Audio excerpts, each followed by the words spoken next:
So the newer D&D edition is about to come out next year, and a bunch of details were released about the monk. And apparently, I'm now the monk guy.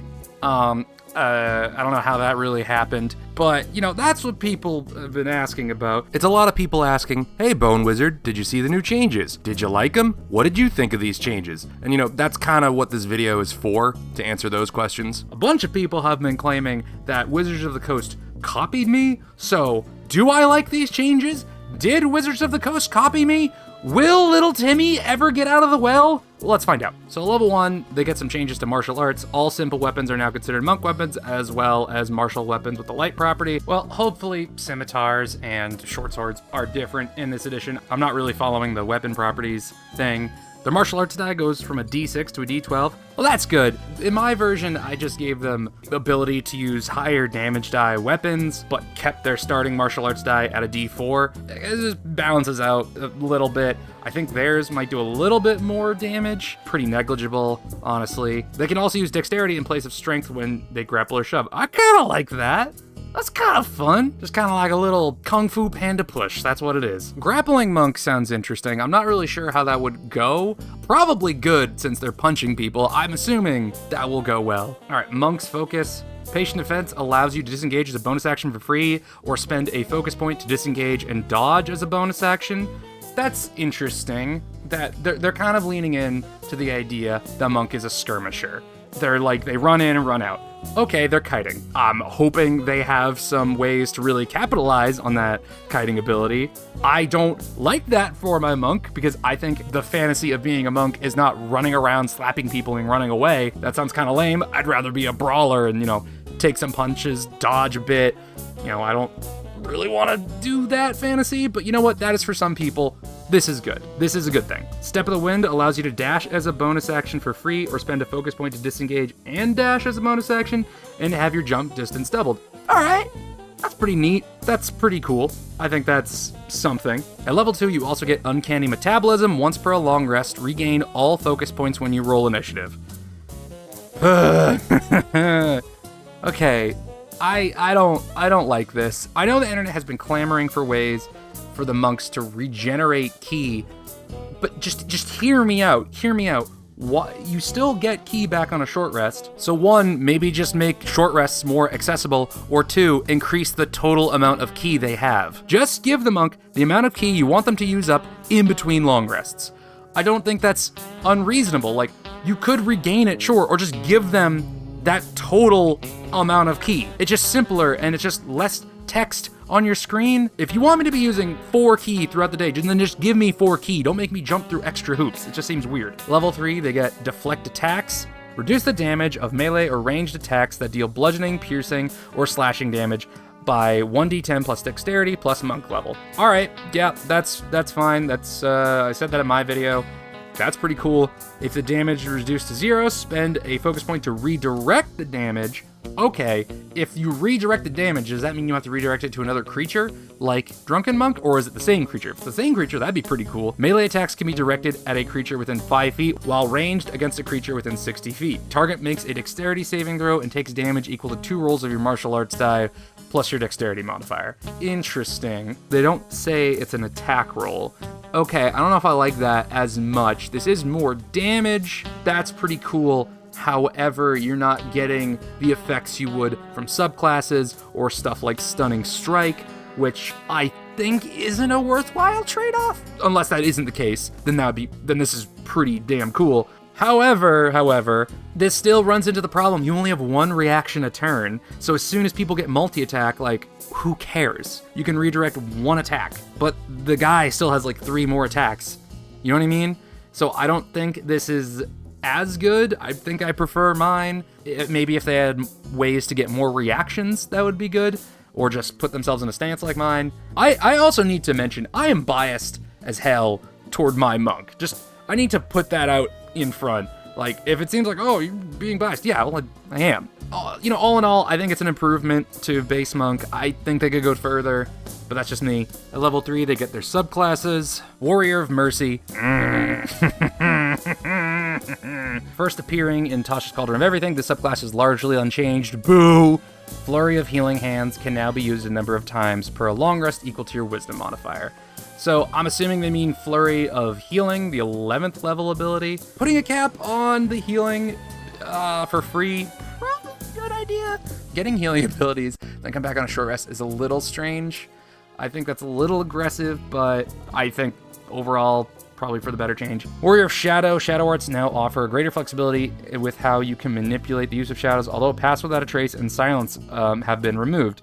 The new feature of Cloak of Shadow replaces Opportunist and grants a much more persistent invisibility effect. I mean, that's a level 17 ability, but at level 18 they can turn invisible, unless they didn't get rid of the level 18 invisibility thing, did they? I'm gonna be mad if they do. Okay, but them getting rid of Pass Without a Trace, I'm gonna be honest with you, I am kind of okay with it. I'm just sick of people talking about Pass Without a Trace. I understand it's a good spell, but people talk about it like it's the end-all be-all. People talk about Ranger like it's a Pass Without Trace machine and it does nothing else, and it's just annoying to hear about. I understand it's a good spell. I hate the discourse around it. It's so annoying.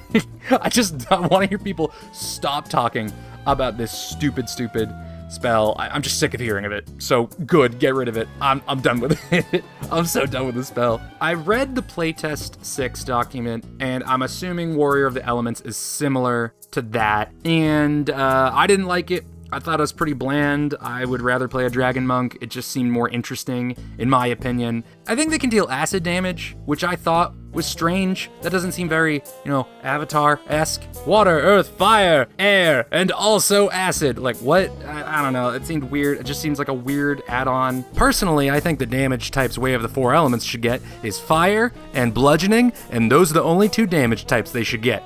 When you get hit with a fire hose, you're not like, oh boy, I'm gonna freeze to death. Like, that is not the immediate concern you're having when you're getting hit by a fire hose. Just saying. Hi, Editing Bone Wizard here. I think there's an argument for cold damage if you freeze them or use ice. My complaint is more that if you're getting pelted with water, it does cold damage. That's my complaint. It's probably gonna be better because Way of the 4 Elements was already really bad. So it can't get worse. Warrior of the Open Hand, a few subtle changes. Open Hand technique blocks opportunity attacks rather than all reactions. That seems like a debuff, okay. Wholeness of Body is now a bonus action, cool. Quivering Palm no longer reduces a target to 0 hit points, thank God. That was stupid, I'm not gonna get into it, I made a whole video about that. All right, Stunning Strike, everyone's favorite ability. The ability that doesn't make people angry at all. Requires a monk weapon or an unarmed strike. Wasn't that always the case? I don't know, maybe the wording's more clear, whatever. The stun condition lasts until the start of your next turn rather than end. Oh, okay. Oh wow, they brought it down, huh? That's a shame. Why not the end? I don't really understand. That seems like a really weird caveat to have. I thought keeping it till the end of your turn was fine. Why the start? I don't know. On a successful save, the target speed is halved and the next attack against them has advantage. All right. Sure, whatever, I don't know. This is fine, I guess. People feel bad about save or suck things. I'm fine with save or suck abilities in D&D. They didn't change stunned, so that's already a problem. Made a whole video about why it's objectively bad.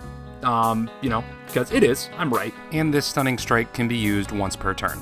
I agree that it should be used once per turn. I think that's fine. However, you made a big thing with your monk focus ability at level 2 where they can disengage and dodge at the same time, or they can disengage and dash at the same time. It seems like they really want to get in and get out, because the original 5e monk was supposed to run in, stun a bunch of people annoyingly, stun the whole battlefield. It was annoying, but it was good. That's what it was made to do. This just feels like a holdover where you're just buffing and debuffing random things, so now that doesn't really feel like there's synergy here. If you're gonna be a kiting class, you need a reason to do that. Look at Rogue. They run in, whack, deal sneak attack damage, and then get the heck out. You know what I mean? Or they're gonna shoot you, and then they're gonna hide. They're kiting. They're supposed to be disengaging. They're supposed to be sneaky. They're supposed to be slippery. This is adding slipperiness to do... I don't know, there's no synergy with it, and that just feels kind of bad when you pair it with a thing that was originally supposed to go really good with it, but now you can only use it once per turn, and unless they give it a substitute to really, really amplify how slippery you are, it's a buff that can't really be capitalized on, and that feels wrong. I'd like to see more synergy. Level 5, you also get Empowered Strike. Choose to deal force damage instead of bludgeoning damage for unarmed strikes. So the thing about, like, in 5e, what was it? You know, this creature is immune to bludgeoning damage from non-magical attacks. That was like the big thing. So as soon as you get a magical weapon or your punches become magical, it's no longer a factor. Magical bludgeoning, like whatever, it never comes up again. There's very few creatures that are just resistant to bludgeoning flat out in D&D. Even vulnerable. There's so little vulnerabilities and stuff. I'm wondering if they're going to change how that works. I'd like to see that. That would be really nice to see some monsters having interesting reactions with damage types, because there really aren't too many. I'm assuming force is going to be like, there's not going to be a lot of resistances there. So that could be interesting. I don't know. I have no strong feelings one way or the other against this ability. I have to see more. Heightened focus, level 10. All right, hold on. What the fuck? We skip level 7. Oh no, these are the changes. Okay, never mind. Level 10, Heightened Focus. Improves Flurry of Blows, Patient Defense, and Step of the Wind when you expend a focus point. I'm assuming you don't spend an extra focus point, hopefully. Flurry of Blows becomes 3 attacks. Interesting, okay. Patient Defense grants temporary hit points equal to 2 rolls of your martial arts die. Okay, that's pretty fun. I like that. That does make them a bit more tanky. I like that. So at this point, you're getting 2d8 temp HP. So like 8 temp HP. It's not great, but you're also dodging. So this is cool. I think maybe it could be more. Maybe. I don't know. Step of the Wind allows you to move a willing creature with you. Oh my god. That's cool. I love that. That's really fun. Just like, hey, guys, hear me out. We gotta get the heck out of here. And you just grab the wizard and you fucking run. I love that. That's great. It's really gonna help people just get out of dodge. No nuts on that. The Flurry of Blows with 3 attacks thing, it's more chances for you to miss, but it's also more chances for you to hit. Is it good? I don't know. There's something to be said about getting more attacks isn't necessarily better, but it's better to have stronger attacks. I think people want this. I think it's overall a good change. You're still getting more bang for your buck. This is good. I mean, I prefer improved dedicated weapon, but again, bias. Self-restoration. Remove the charmed, frightened, and poison condition at the end of your turn. Just make him immune.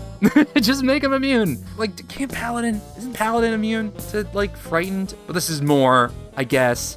I don't know. I think it's just better to give them better odds. Giving them better odds for wisdom saves, I think that's more reasonable. Like, you still lose a turn because of this, you know? Like, you're still gonna be using that turn while frightened or charmed, so you are still hindered. I don't know. Going without food or drink doesn't cause exhaustion. Sure, why not? No, most people aren't going to use this rule, but whatever. In my games, I'd use this rule, and that'd be pretty good. In my games, at least. Deflect energy. Deflect attacks now. Apply to all damage types. Okay, so someone on my Discord said, like, wow, Wizards of the Coast copied you. They saw what you did, and now they're doing the exact same thing with deflect energy. I never said that in my monk video. I never said they should deflect energy. To be clear, I do think this is a good change. I like this change. I think it's cool. I'm wondering how they'll kind of rectify that for Astral Monk, you know, what they'll give in place of the ability they took from that. But like, I never said this in my monk video. So I don't know where people are getting the idea that they're stealing from me. I think there's a lot of different things here that aren't necessarily from my monk. You know, maybe deflect attacks, but I don't really think I'm original from that. I know my video is popular, but I don't necessarily think they copied me one-to-one with everything I've seen so far. I feel like I'm part of some Nelson Mandela effect. I don't know. Perfect focus. If you don't use Uncanny Metabolism and have fewer than 4 focus points, go up to 4 focus points while rolling initiative. Okay, well, I did say move an ability like this to level 15. So... okay, maybe they did copy that. No. I think that's fine. I recommended it. I have no notes. Sure, whatever. Superior Defense. Spend 3 focus points at the start of your turn to gain resistance to all damage except force damage for a minute. No. They took away the invisibility. No! That was my favorite part! Being a invisible tank! No! No! Wait a minute, they took it away and just gave it to Shadow Monk? Boo! Boo! I don't care! I don't care if it fits Shadow Monk better. No! You give me Empty Body back! That was better! Boo on this! Not a fan! Don't pass go! Epic Boon. In the 2014 Dungeon Master's Guide, Epic Boons were a special reward handed out at the Dungeon Master's discretion. Now they have made their way over to the 2024 Player's Handbook as a new type of feat with the prerequisite of being level 19 plus. While monks can take any epic boon, the recommended pick is the boon of Irresistible Offense. Ooh, Irresistible Offense. Ooh, I can't resist this offense. How could I not pick it? It's irresistible. Boon of Irresistible Offense. First, increase your strength or dexterity ability score by 1. That's kind of whatever. Up to a maximum of 30. 30? How am I going to get to 30? But I get this at level 19. If I get this at level 19, how is it going to go up to 30? That doesn't make any sense. Why are you giving me that cap? Is there a way to increase your strength and dexterity at this high a level? Like, without magic items? But wouldn't magic items already give you the ability to go that high? All right, whatever. Just gonna keep reading. Bludgeoning, piercing, and slashing damage you deal always ignores resistance. Okay, but I can deal force damage. Who cares? Additionally, when you roll a d20 on an attack roll, you deal an additional damage equal to the ability score you increased with this feat. I don't know. It's kind of meh. When I get a nat 20, what? I deal 20 more damage? Yeah, that's strong, but like a level 19 ability though? I don't know. I am resisting this Irresistible Offense. That's all I'll say. Level 20. Level 20. All right, this is when they bring it home. What are they gonna do? Body and mind. Increase your wisdom and dexterity score by 4, each up to a maximum of 25.